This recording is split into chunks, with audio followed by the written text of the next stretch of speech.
J'ai créé la première société en 2009, Certis, c'était à l'époque avec Mathieu Néret.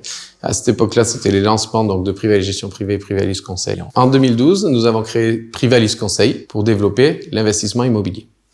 Dans le même temps, nous avons créé Privalis Gestion Privée pour développer l'investissement financier. Et au-dessus, il y a la structure Certis Ingénierie Patrimoniale qui s'occupe de l'ingénierie patrimoniale. On est vraiment dans une logique de guichet unique avec une discipline multiple et des compétences multiples au service de nos clients. On peut vraiment aujourd'hui, à mon sens, équiper nos clients de A à Z et les suivre tout au long de leur carrière patrimoniale. Aujourd'hui, notre métier, c'est de connaître, d'être compétent en droit civil, en droit fiscal, avoir des compétences financières, connaître les aspects sociaux, la retraite, le statut de salarié, le statut de quasi-salarié, toutes ces choses-là, ça demande trop de compétences techniques pointues pour être détenues par un seul homme. Il y a un détail qui est majeur dans notre métier, c'est la discrétion. Privalis, ou le métier de la gestion de patrimoine, pour nous, c'est juste arriver à faire caler les objectifs de clients avec leur structure patrimoniale.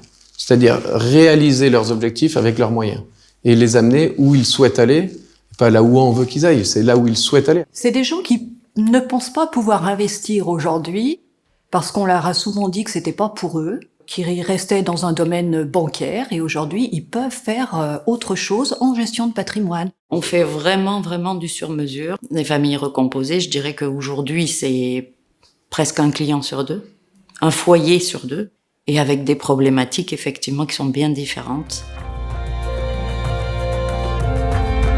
Chez Privalis, l'objectivité du conseil, c'est d'abord de proposer quelque chose à laquelle on croit, quelque chose où on est convaincu que c'est bien. Un bon projet, c'est un bon prix, un juste prix, bien positionné dans des quartiers qui offrent une perspective économique et avec une tranquillité de gestion. On s'inscrit vraiment dans une logique de médecin de famille du patrimoine. On a regardé, on est allé voir, on s'est déplacé pour voir si cet investissement sera rentable, sera valorisé avec le temps. Notre enjeu à nous, c'est de savoir sélectionner les bons produits et surtout de protéger notre client.